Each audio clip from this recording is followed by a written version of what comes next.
Bonjour cher ami, content de vous retrouver aujourd'hui. Je voulais parler à quelqu'un ou à quelqu'une aujourd'hui. Je voulais te dire que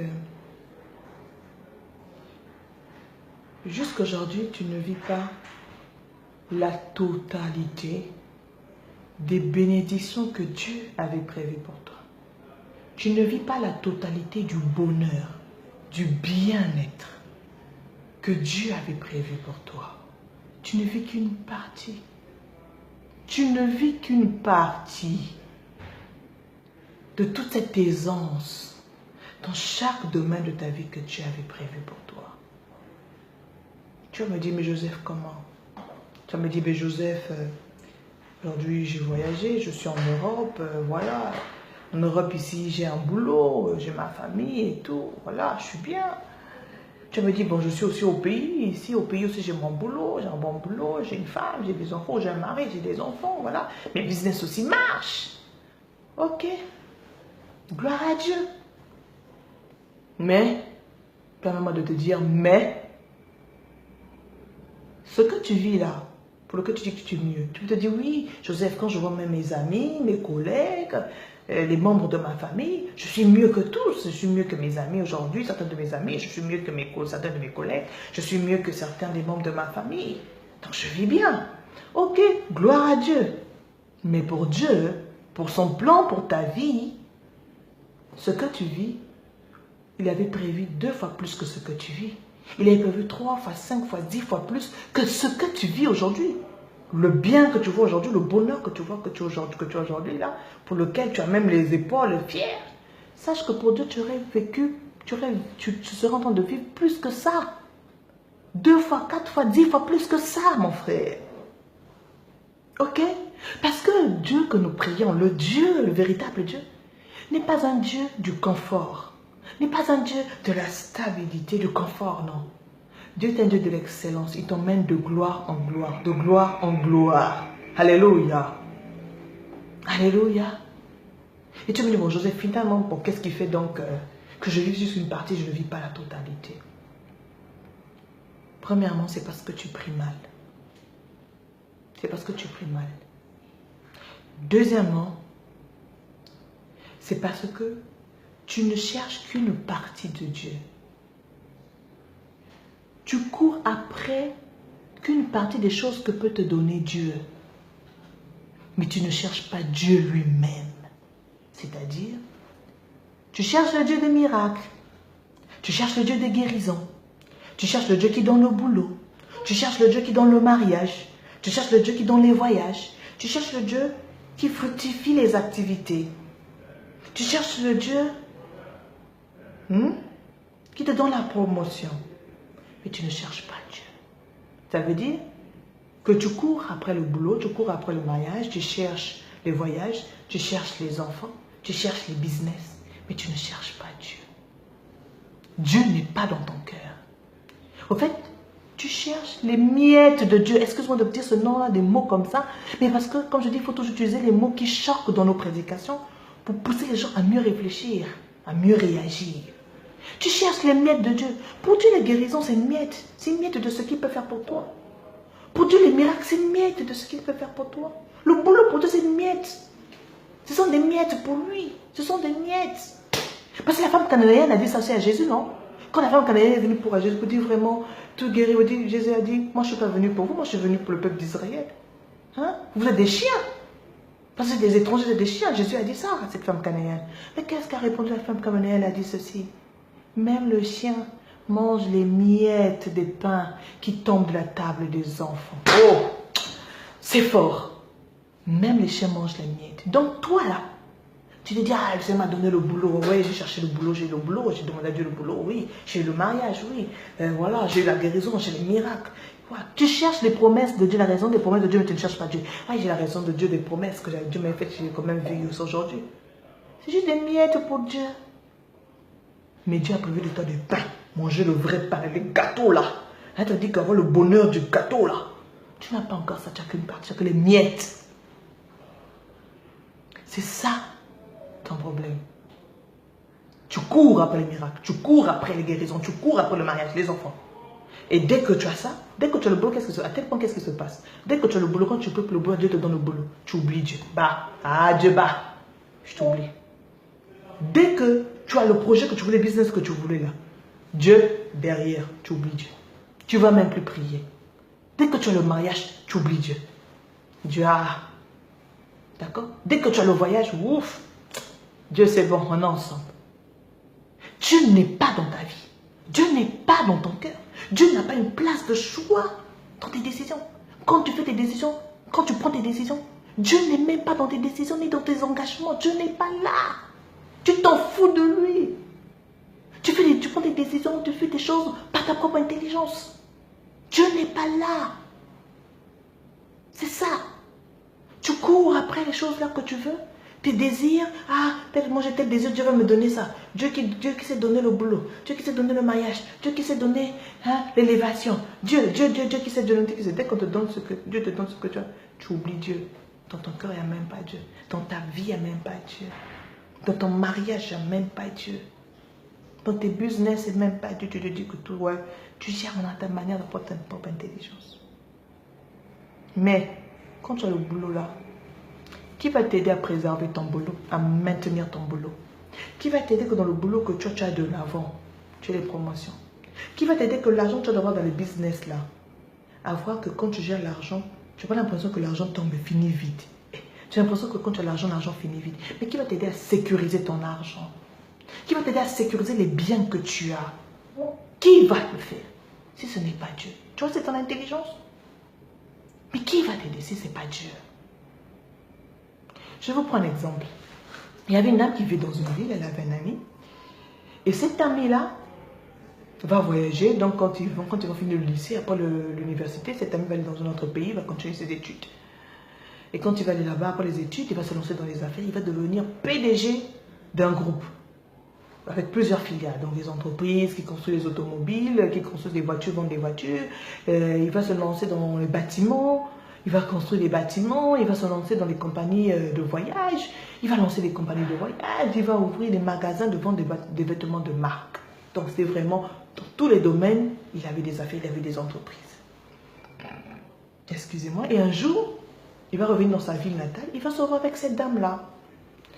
Et quelques jours après, c'était l'anniversaire de cette dame. Il va vers cette dame qui était donc une amie à lui. Il va dire, écoute, c'est ton anniversaire, aujourd'hui j'ai un cadeau, je voulais te donner un cadeau. Donne-moi tout ce que tu veux, je te l'offrirai pour ton anniversaire. Et la dame me dit, mais, c'est-à-dire, qu'est-ce que tu peux m'offrir? Et c'est là qu'il explique à la dame, non, mais voilà, je suis PDG d'un groupe, voilà ce que j'ai. J'ai des entreprises qui construisent des voitures et on en vend. J'ai des entreprises qui sont dans tout ce qui est l'immobilier. J'ai des entreprises, donc on construit des immeubles, des bâtiments. Je vends aussi tout ce qui est meubles, tout ça, tout ce que tu veux comme meubles, mobilier de la maison, je les ai. Voilà, je vends aussi des habits, je vends des vêtements, chaussures, sacs, tout ce que tu veux. J'ai des assiettes, tout, dans tous les domaines, je vends. La dame dit, ah bon, ok. Moi, je réfléchis. La dame a réfléchi. Elle dit, ah, si je prends en voiture, la TXL, hein, je prends TXL. Mais demain, j'aurai besoin du camion, j'aurai l'argent du camion. Ah. Le gars dit, si tu veux même que je te nomme dans une entreprise, voilà, je te nommerai dans une entreprise, directrice financière, comme tu veux, DGA, je te nommerai parce que c'est moi le PDG, c'est moi qui décide. Si tu veux boulot, je te donne. Elle a réfléchi, maman, quand ils sont arrivés, dit, voilà, tu as décidé, oui. Qu'est-ce que tu veux? C'est toi que je veux. Le gars, il dit, c'est moi que tu veux, oui. La dame dit, tu m'as dit que je te demande tout ce que je veux, tu me le donneras. Alors c'est toi que j'ai choisi. Le gars a dit, ok. Et le gars était célibataire. Le gars a dit, ok. Et le gars a accepté. Et il a épousé. En l'épousant, qu'est-ce qui s'est passé? La femme devenait épouse du PDG. Donc, avec toutes les entreprises qui appartenaient ou qui appartiennent à son mari, devenaient aussi ses entreprises. Donc, le jour qu'elle voulait une TXL, elle aura la TXL. Le jour qu'elle voulait une V8, elle a la V8. Le jour qu'elle voudrait les vêtements de marque, elle a ça. Les sacs en cuir, tout ça, elle a ça. Les Louis Vuitton, tout ça, elle avait ça. Parce que son mari est PDG. Ok? Beaucoup de femmes aussi, nous avons fait ça. Nous avons pris des hommes peut-être qui est riche et tout ça. Mais ne le faisons pas avec Dieu. Et c'est ce qui nous manque dans notre vie spirituelle chrétienne de faire avec Dieu. Nous voulons à Dieu pour dire, Seigneur, donne-moi le boulot. Cet homme aussi pouvait donner le boulot à cette femme, à cette copine, à cette amie qui était son amie. Mais la dame a compris, si j'ai le boulot après, J'aurais aussi voulu avoir la voiture. J'aurais aussi voulu avoir les habits de marque. J'aurais aussi voulu aussi qu'il me construise une maison puisqu'il est dans le bâtiment. Mais elle a compris qu'en prenant l'homme, elle aurait tout ça. Toi, cherche Dieu.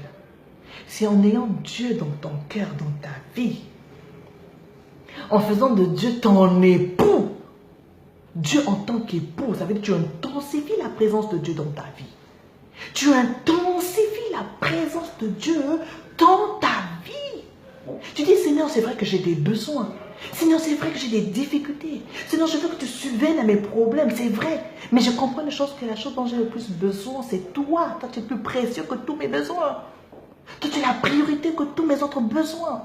Parce que si toi, j'étais dans ma vie, Seigneur, j'ai tout dans ma vie. C'est ça qu'il te manque. C'est ça qu'il te manque. C'est ça qu'il te manque. Intensifie. Parce que lorsque Dieu va venir dans ta vie, lorsque tu vas sentir que tu intensifies, tu as besoin de lui, tu le désires jour et nuit, tu le désires. Tu arrêtes tes prières d'abord de combat. Tu arrêtes d'abord tes prières de demande. Oh Seigneur, demande, j'ai besoin de ceci, j'ai besoin de ceci. Les prières de supplication, tu arrêtes tout ça. Les prières d'intercession, tu arrêtes tout ça. Tu dis d'abord, oh Seigneur, c'est les prières d'invitation que j'ai besoin. C'est toi que j'invite, Saint-Esprit. C'est toi que j'invite, Dieu vivant. C'est toi que j'invite, Dieu, parce que j'ai besoin de toi, Dieu. Je te désire, Dieu. Je te désire, j'ai soif de toi. J'ai soif du Dieu vivant. J'ai soif de Dieu. C'est de toi dont j'ai besoin. Seigneur, c'est de toi dont j'ai besoin. Et tu le dans ta vie. C'est donc quand je veux décider, c'est de toi je veux que tu m'aides à décider, Seigneur. Sur cette raison, je veux que tu m'aides à décider. Sur ce projet, je veux que tu m'aides à décider. Je veux, Seigneur. C'est de toi dont j'ai besoin, Seigneur.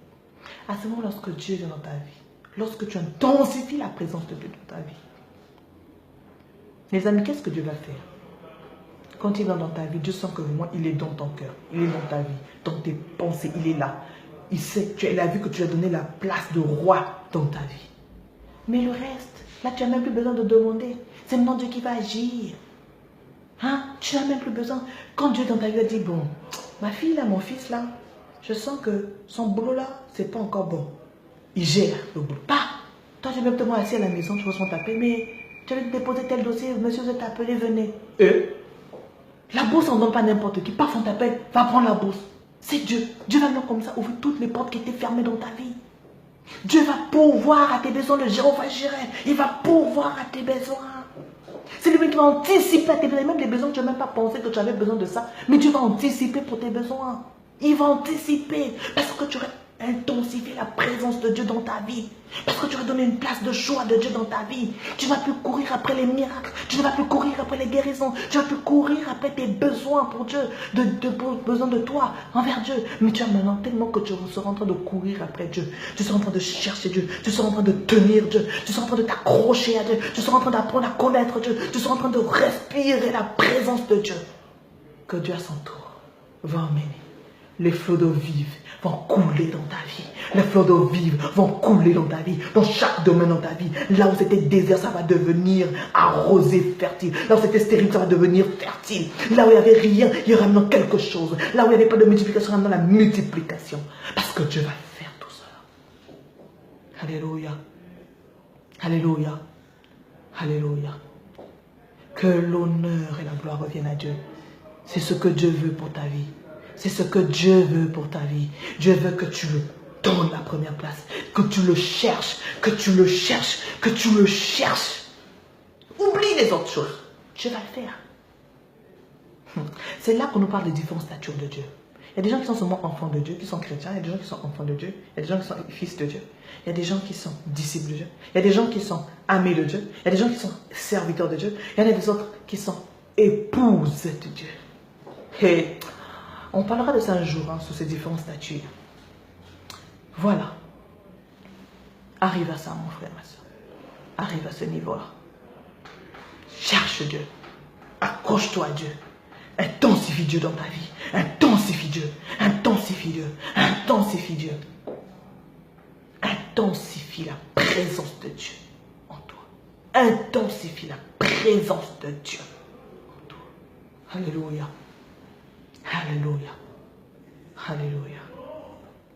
Que toi qui m'écoutes aujourd'hui, tu sais que depuis un moment tu as la paresse.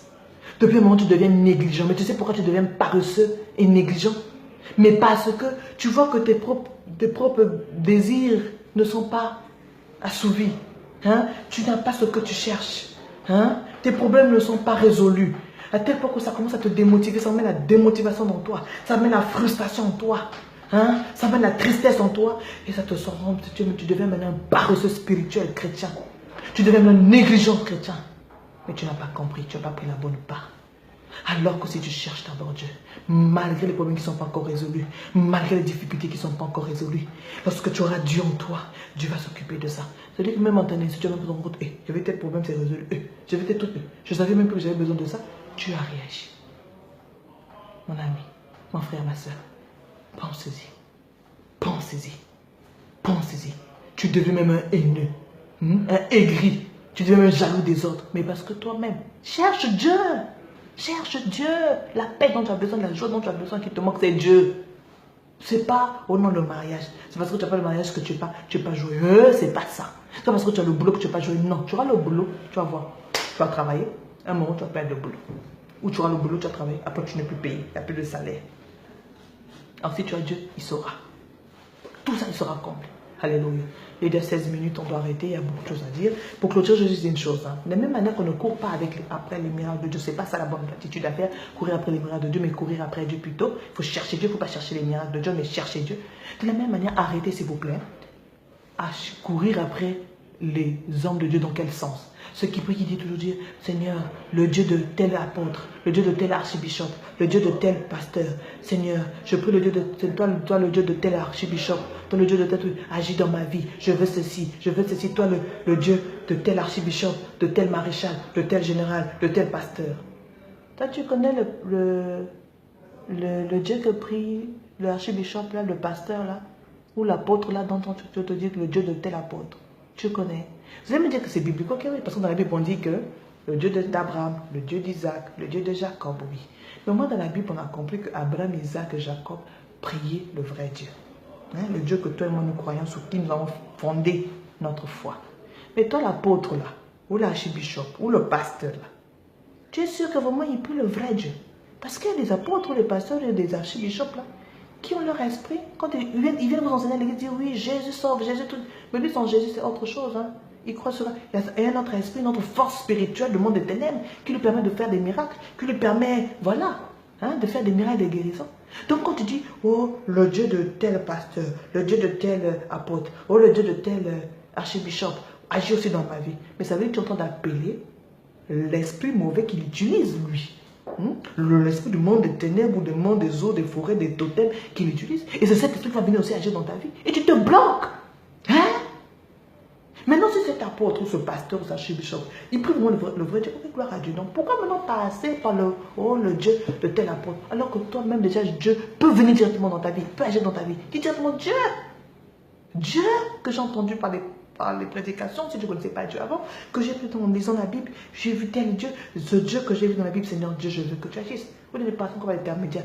Jésus avait déchiré le voile qui nous séparait entre le lieu très saint où était l'arche de l'alliance. Il a permis que nous rentrons quand on ne passe plus des fois par les prophètes et tout ça là. Avant de passer par les sacrificateurs, le peuple d'Israël avant passer par les sacrificateurs pour rentrer dans la présence de Dieu, dans le lieu très saint. Maintenant, avec la mort de Jésus à la croix, il a brisé ce voile là pour permettre que nous, chacun de nous peut rentrer dans la présence de Dieu en priant juste. Alors pourquoi tu as encore passé par au nom de Dieu de tel pasteur, le Dieu de tel bishop? Oh, cherche Dieu dans ton cœur. Cherche Dieu. On prie, on dit Seigneur, je veux. Je ne t'ai pas encore vu, Seigneur, je veux te voir. Je veux te sentir dans ma vie. Je veux te voir manifester dans ma vie. Ta présence manifeste dans ma vie. On va arrêter, il est à 18e minute. Alléluia. Que soyez bénis. Alléluia. Amen.